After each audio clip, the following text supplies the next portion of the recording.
Welcome to Words on Words, a podcast presented by the University of Nevada-Reno Writing Center. Hello, and welcome to Season 2 of Words on Words. We'll be joined for this episode by Elizabeth. Hi, Elizabeth, if you want to go ahead and introduce yourself. Hi, I'm Elizabeth. I'm currently double majoring in nutritional sciences and dietetics, and I have a minor in psychology. Fancy. Alrighty, so we're early in the fall semester here at UNR, so why not talk about what the Writing Center is and how it can help you as a student and as like a person in society. The topic of discussion will be what to expect from the University Writing Center here at UNR. If you've never been to the UWC, or you've come in to print, or just used the lab, or had a required appointment for a class, we're going to talk about what we do, how we can help, and how we can make the most out of the UWC. Yeah, and since the Writing Center is funded by student fees, why not take advantage of the services provided here? Let's start with our main service, which is one-on-one consultations. You can either come in person to an appointment or schedule an asynchronous online appointment. And both of those options have their advantages. So let's start with how a student can make the most out of their consultation. So Elizabeth, what would you recommend someone bring to an appointment to kind of get the most out of it, or what would you recommend that they keep in mind? I think definitely it's important to bring your rubric or your guidelines for your assignment, because that's something we keep in mind when we're going over brainstorming or talking about the length of your paper. Having guidelines is super important.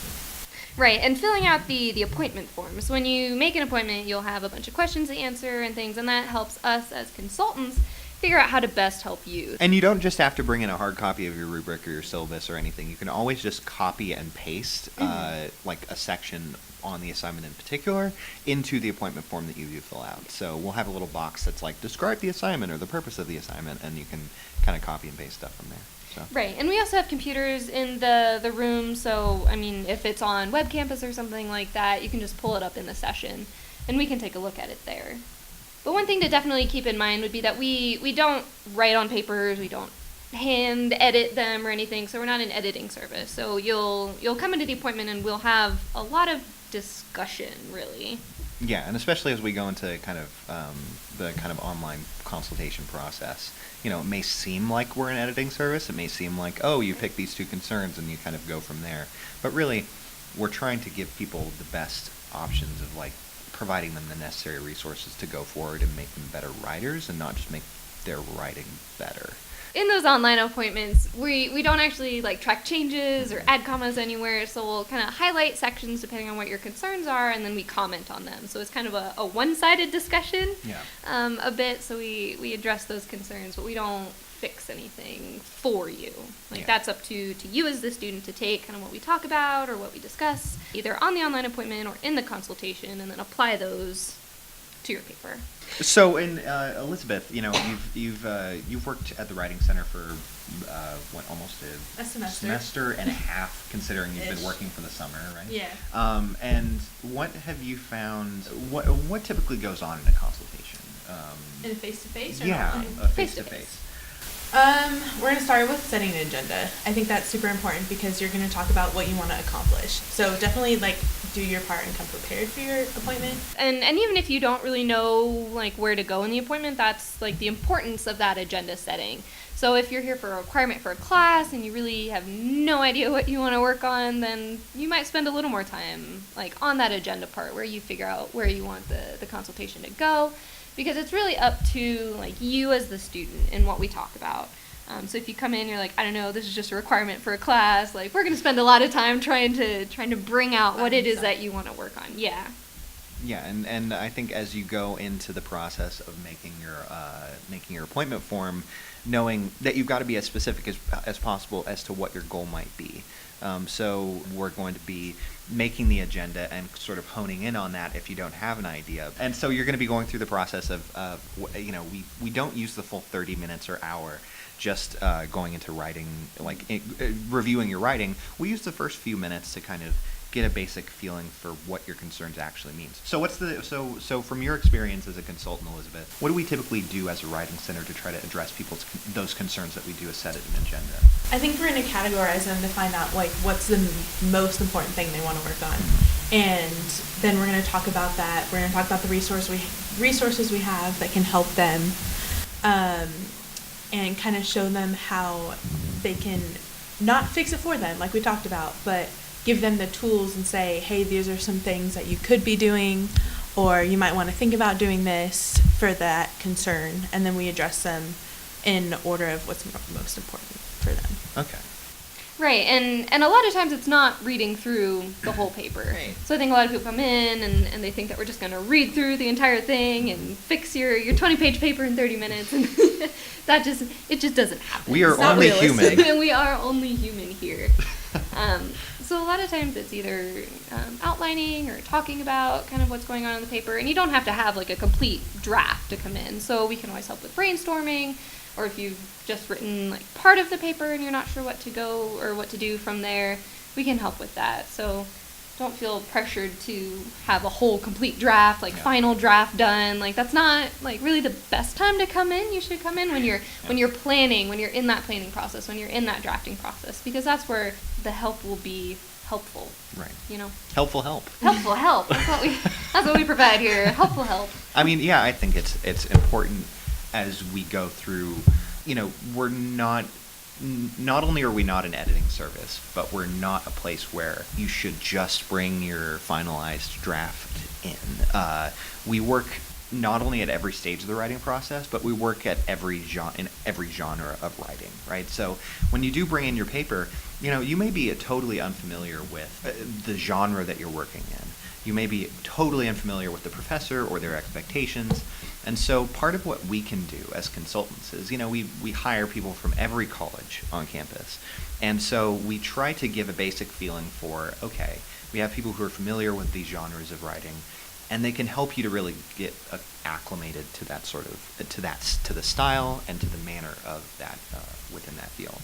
Exactly, and you can search through our consultants. We'll have bios up, and you can search by their majors or their areas of interest or something. So if you're really unfamiliar with maybe science writing or like writing in community health sciences and nutrition and stuff, they might search for Elizabeth, and then Elizabeth can help them, since she's probably been in some of the same classes and some of the same professors. So it's beneficial for us in that we have all these different people from every single college.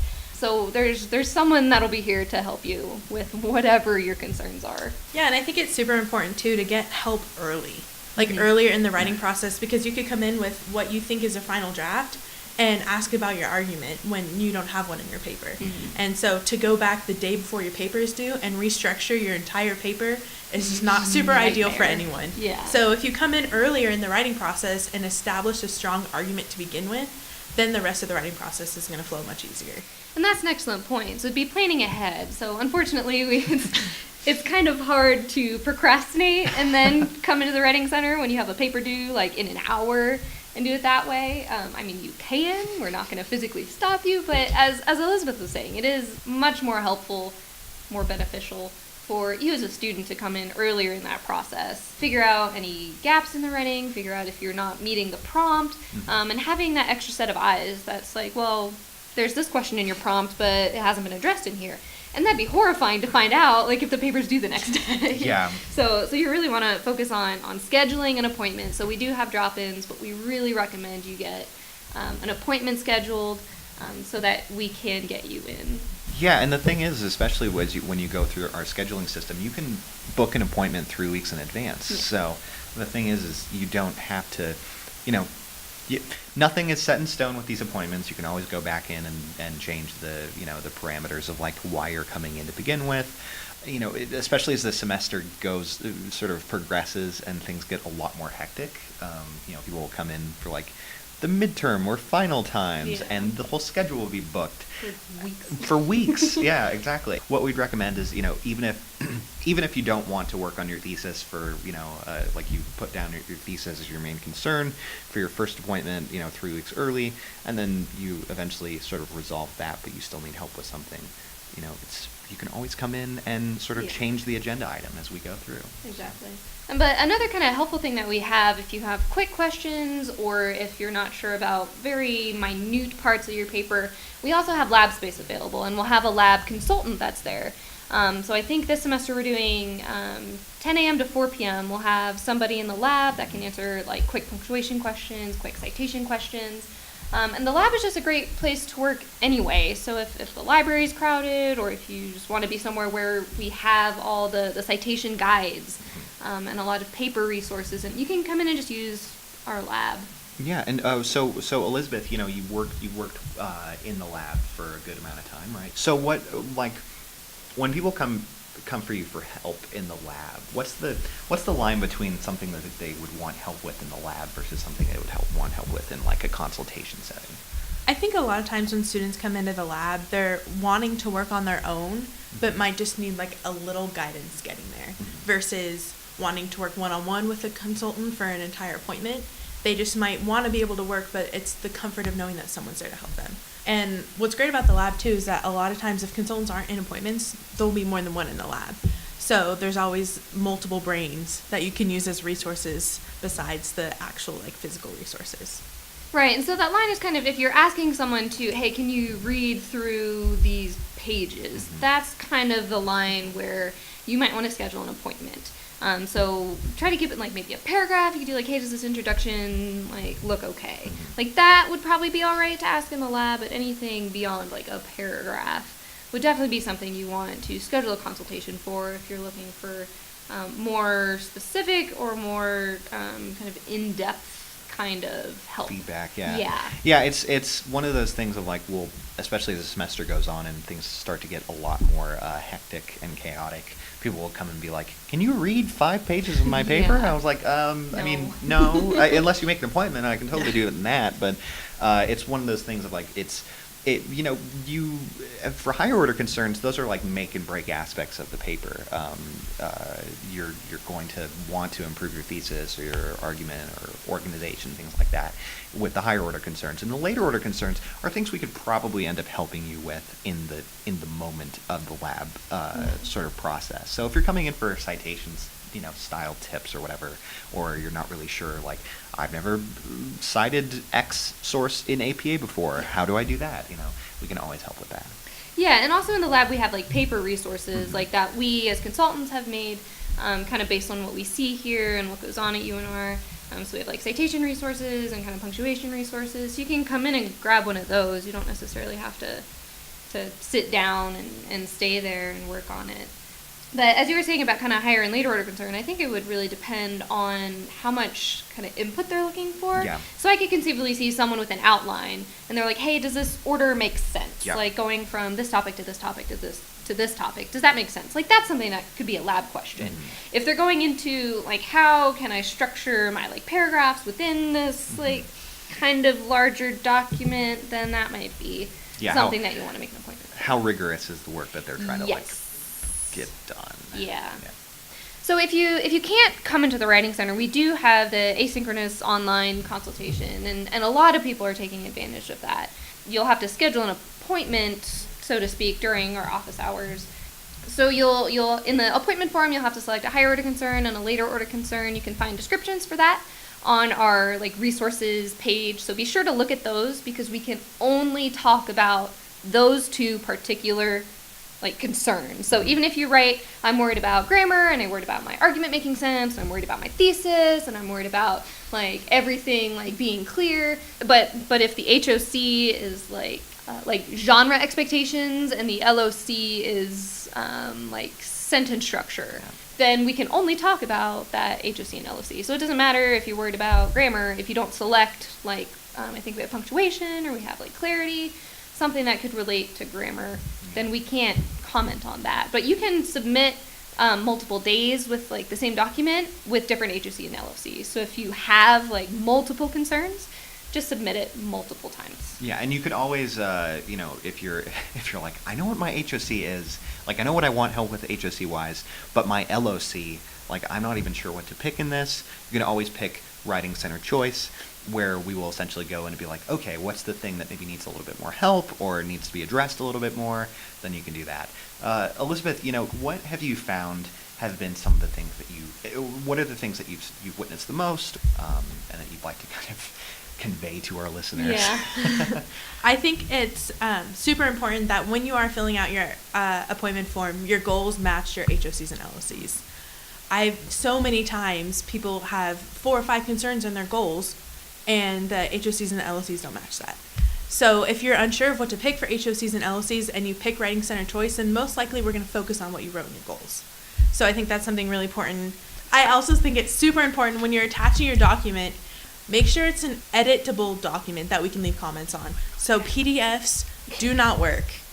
Like, we will be able to provide very limited feedback if you attach a PDF. And make sure you attach some of your own writing, because if you attach just a rubric and say, I have no idea what I'm doing, we're not going to be able to help you because there's none of your own writing there for us to look at. Right. I mean, and at that point, we'd just be able to ask you a bunch of questions to think about. And I mean, maybe that'd be useful for you if you're just like, I work and I have class and I just can't make it in and I really need help brainstorming. Then, like, that is probably the only scenario I can think of where we're just submitting the rubric or just submitting the prompt. But still, it needs to be in a Word document. Since how it works is we do the comments in Word. So PDF, we can't, I mean, PDF has a way to do that, but that's not how we run our process. That's just to be consistent and to be clear for everything, we do Word documents. And it has to be a rich text file, so .rtf, or a Word file. So .docx is what we require, although I think .doc would work.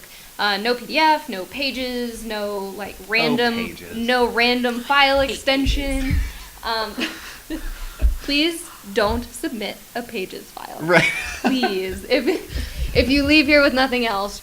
But really, the only comments we'd make on a PDF is just going to be in the HOC I saw this and the LOC I saw that, and that's really all you're gonna get. Yeah, and we'll have a little letter at the very beginning of the document once we're finished making comments in the document itself that will kind of give you a synopsis of things. And so if we have any other comments, we'll put them there. If we want to specify like what we mean by certain feedback, we'll put that there. So if you kind of want to get the gist, the synopsis of what our comments are, you can go there. Yeah, and on that cover page, I'll sometimes address maybe one of those extra like like if someone put I am concerned about APA style, but they didn't select that as one of their HOC or LOC, I'll make some minor comments like APA seems fine, or you might want to double check in-text citations or something really simple. But because it was not selected as a HOC, I can't do like highlight a citation and be like, hey, you're missing a comma between author and year or anything like that. Yeah. So keep that in mind. And there are obvious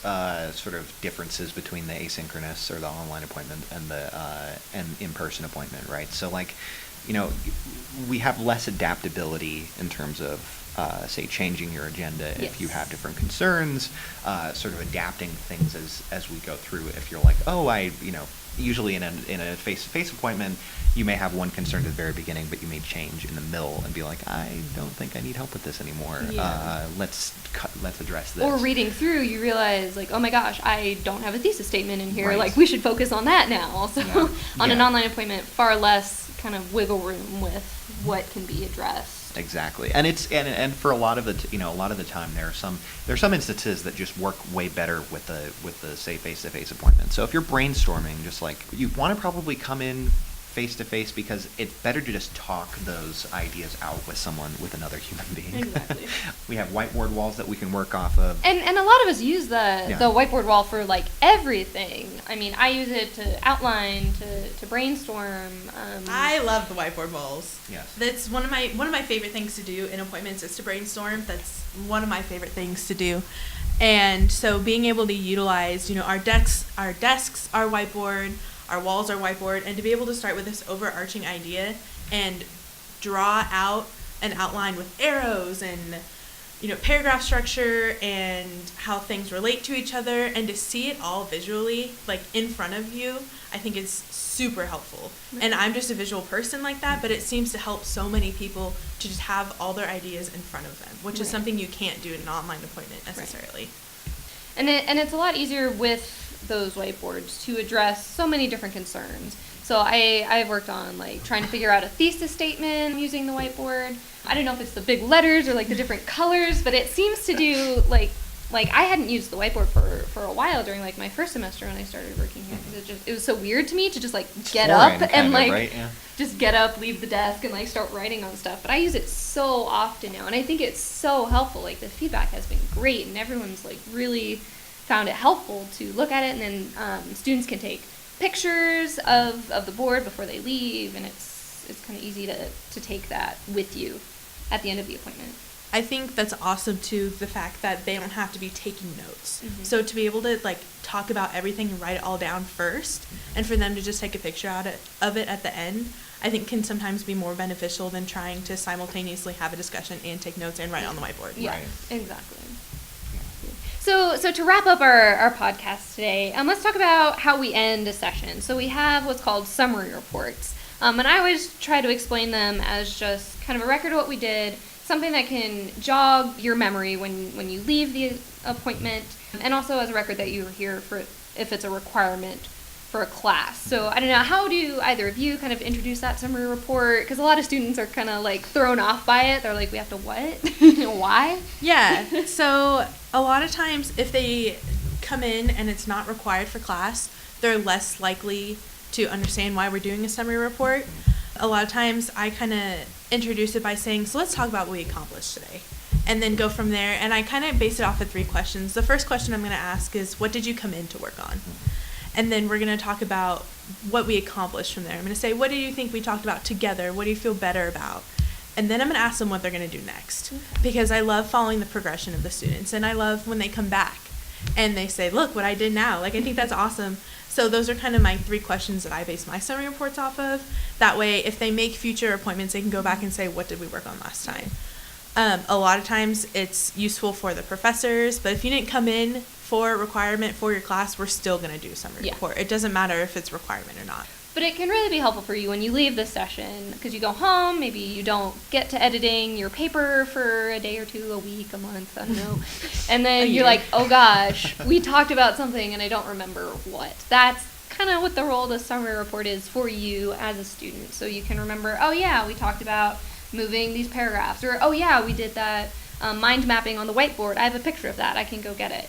So they can be really helpful. Yeah, I think it sort of provides you with enough of an internalized checklist that you can, like, you know, you can take an inventory of, okay, what have I finished? What have I yet to finish? Mm-hmm. You know, it really gives you a sense of progress. Right.